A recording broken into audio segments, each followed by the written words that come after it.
আমার ঘরেও শত্রু বাইরেও শত্রু কে বলছেন?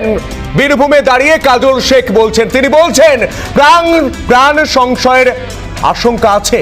প্রকাশ্য দিবালকে প্রকাশ্য মঞ্চ থেকে বলছেন বীরভূমের তৃণমূল নেতা কাজল শেখ। দলীয় সভায় আশঙ্কা কাজলের। কাজল শেখের আরও অভিযোগ, বাংলাদেশ থেকে ভাড়াটে খুনিও আনা হয়েছিল।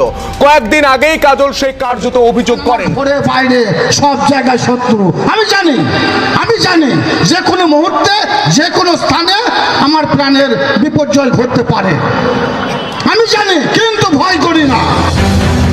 যখন বাড়ি থেকে বের হয় তখন আমার গর্ভধারিণী মা আমার দুটো গালে এবং কপালে 3টে চুম্বো দেয়। কেন দেয় জানেন?